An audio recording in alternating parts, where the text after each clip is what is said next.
Ready. Hi, my name is Anna Schnabel, and I'm a student at Whitman-Hanson Regional High School.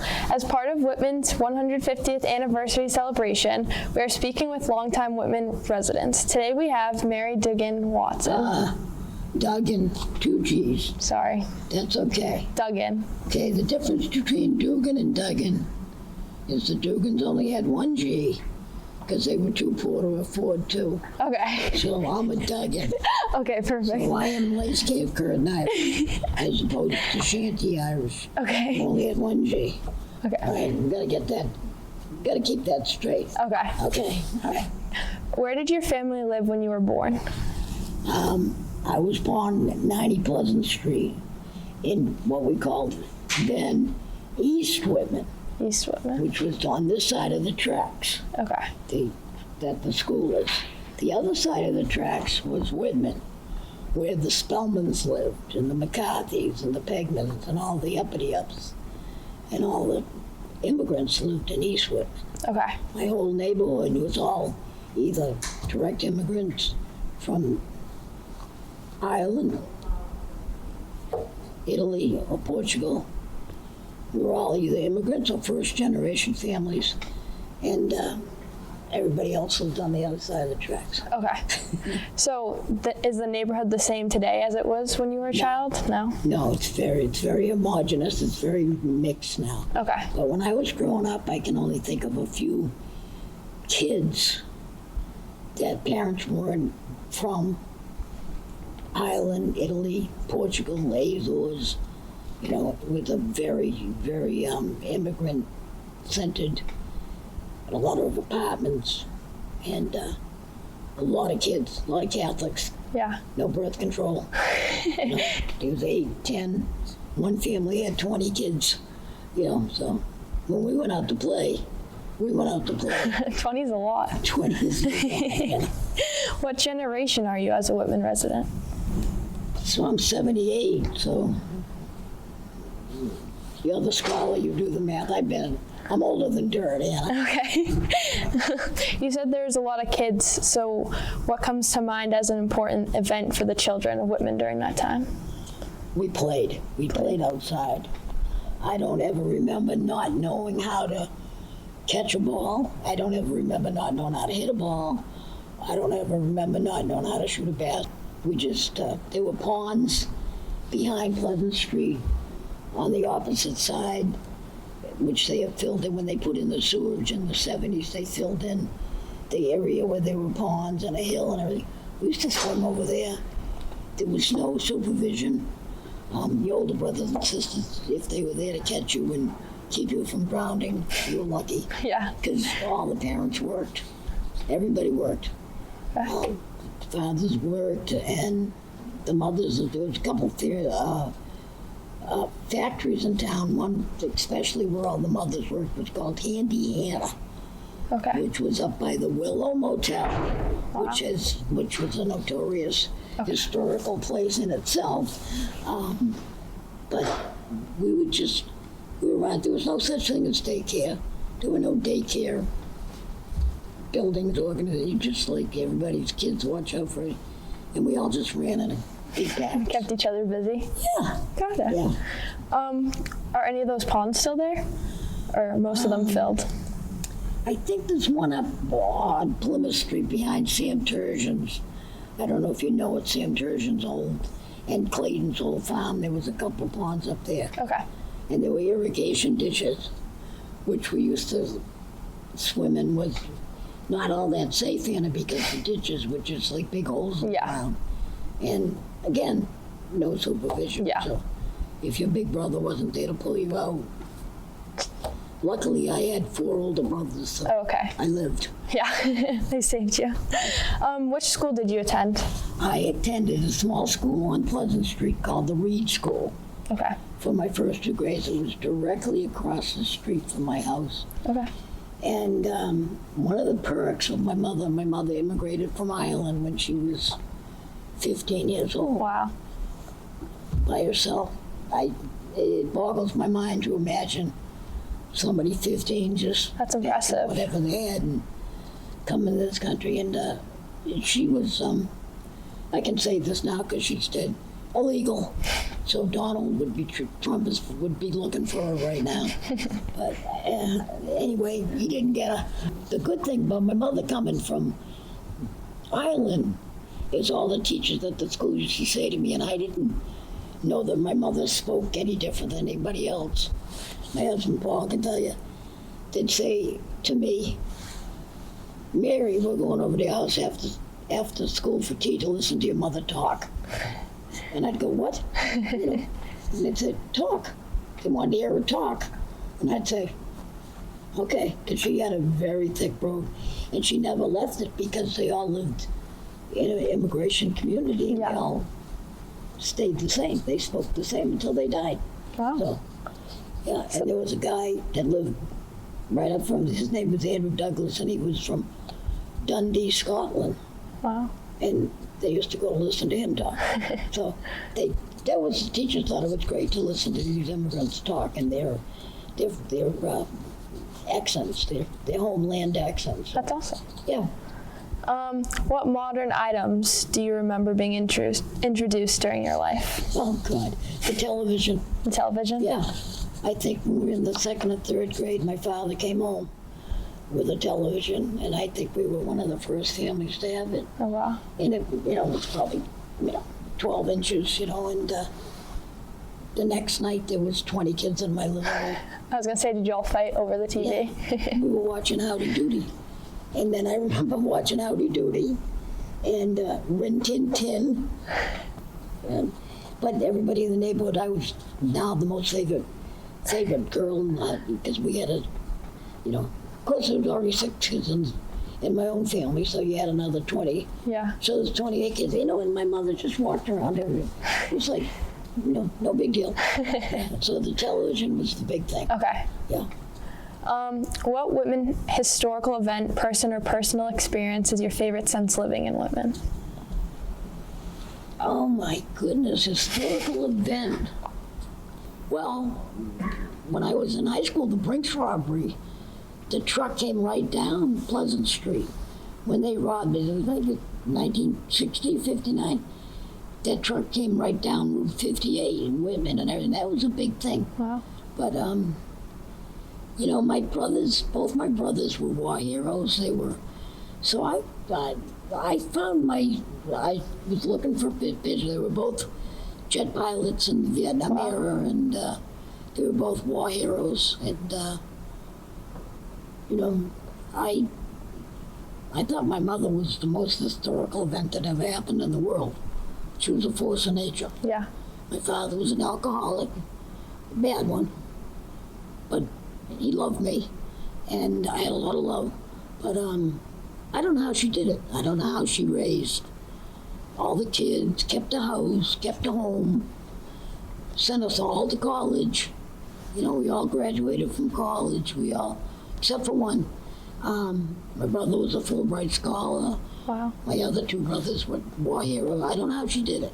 It's very impressive. Don't know how the women of that time, with what they had to deal with, there was no social services. The men, the kids would be sent to the barroom on Friday to beat the dad to the barroom to get his check. But that was a routine thing for us. Yeah. And like, if that was happening now, social services would be all over those families. Yeah. The kids would be taken away, and But that was routine. Yeah. You went, got that check, brought it home to Ma, and life went on. Yeah. You know, and it was not a big thing. You said you had 4 older brothers. Did you have any other siblings? I had one sister. One sister. Yeah, she became a nun. Oh. I had no intention of becoming a nun, believe me. Okay. I knew right away I wasn't following in her footsteps. She was my older sister, and we used to call her Attila the nun. She was a pretty tough girl. Okay. What building or business do you miss most from Whitman, and why? Well, I missed the Reed School. Third school? We played ball there. After they closed it, we would play inside. We played for years. And Richie Rosen, again, his Uncle Elliot had bought the building originally. And he didn't just store furniture and stuff. And we used to go in and play in there. Yeah. You know, like tag and mystery games and, you know, murder games. And, you know, this old boarded up building, you know, it was a ball. And there was an old fire escape that, it's a wonder we didn't die on that. We used to climb that and hang from it. And, Wow. you know, if you could hang from the top rung, you were okay. You know, and we had a few programs. There's one thing that you don't notice in class pictures now that you noticed back then. In every class picture back then, at least one kid had a broken arm Really? or a broken leg. Wow. From Don't that? have it anymore. Yeah. That's funny. So that's changed. Yeah.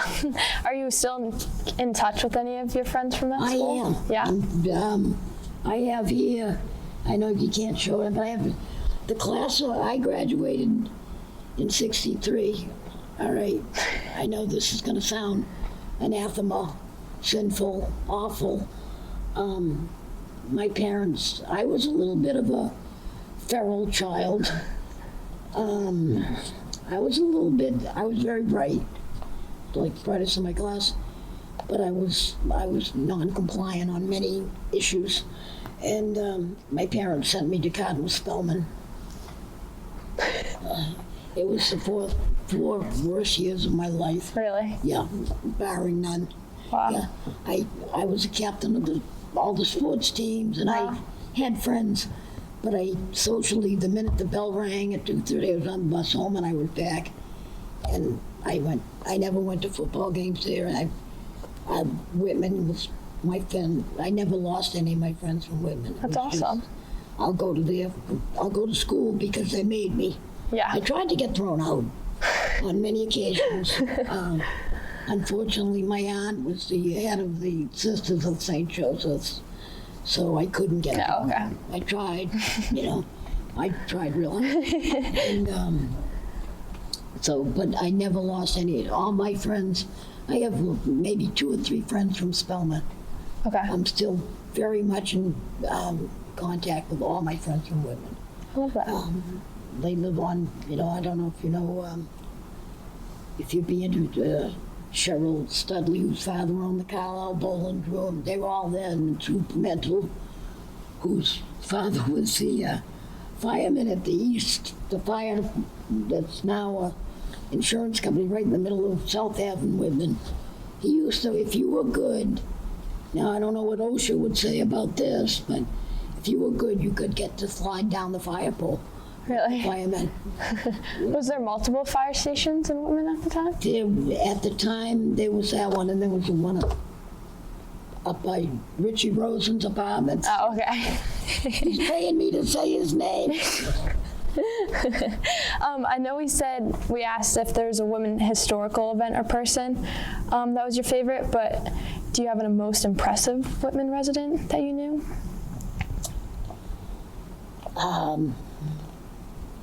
Again, I would have to say my mother. Yeah. They had a contest for the mayor of Whitman, and the most famous the woman of the year. Mm-hmm. And my mother was nominated by Parker Bates, who was badge number 1. in the Whitman Police Wow. Department at the time. And she was nominated for Woman of the Year when I was maybe 12 or so. But during the interview, she swore so much that, with the Irish swears, Yeah. feck and, because of her brogue and her vocabulary, she was not mayor. She was not the Woman of the Year. So At least she was nominated. That's still she good. was nominated. That's an She was honor. nominated by Parker Bates, who was number one. That's a big honor. Yeah, I don't know if he's come up yet in history, but he was an influential person. Okay. In your opinion, what has changed the most in Whitman? Yeah, I think all society has changed. I mean, you knew everybody in every house up the street. In springtime, everybody was on everybody else's porch or in the yard. There was no daycare center. You took care of each other's kids. I think women hasn't changed, but all of society has changed. That makes sense. Somebody lives 2 or 3 streets up, 2 or 3 houses up, you don't even know their name. Yeah. And I think that's in my neighborhood where I live now, and I don't think, I think women's changed with society, but I think there's the same still core group of people Okay. that get along and are very close, Yeah. I know when once the McGuigans would get together, the night the Irish bands were playing, a whole bunch of us would get together, and, field days and park days Yeah. and stuff like that, The park was very important in my life, too. Really? I spent a lot of time at the park. We played everything. Really? And back then they had church teams. Church team? CYO. I don't know if any of you know what CYO means. It's a Catholic Youth Organization. And they had the MYF, the Methodist Fellowship Organization. And and all the churches used to play each other in basketball, and boys and girls, starting very young. And we had a great camaraderie that way. You get to know everybody that way. Yeah. And I was a very good athlete, so I became very ecumenical before the word was ecumenical. I played on the Catholic team, I played on the Methodist team, I played on the Congregational team. When there was a game, the pastor or the priest would call and say, "Mary, what are you doing tomorrow night?" And I'd say, "I don't know." And they'd say, "Okay, you're playing Friday night." But I'd say, that's the Methodist team. He said, "You playing?" And my mother would go, "You playing?" Because she was proud of my athletic skills. That's awesome. Yeah, which brought me a long way. Through college and after college, I played on the U.S. touring team Oh, really? all over the world. Wow. So, yeah, That's awesome.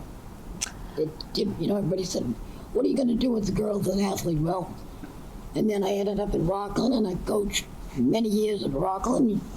Your dad was a student there, and I Yeah. we won state championships, and Wow. I did very well as a girl athlete. Yeah, So, it sounds paid it. off. That's awesome. Yeah. If you could have any wish, what would you bring to Whitman now? I wish we didn't sell 90 Pleasant Street. Yeah. My dad died my senior year in college, and it we were just lost. We were adrift. We didn't know what to do and everything, and my brothers were in Vietnam, and everything was a mess and everything until we decided to sell the house. And there hasn't a day gone by that I haven't missed living there. So that's one big regret, that Yeah. I wish we'd stayed at 90 Pleasant Street. I'm sorry. But maybe I wouldn't have made the guy over there. I don't know. You don't know. It's like Robert Frost said. 2 roads diverged in the yellow wood. Yeah. I never and know. I took the one less traveled by. You don't know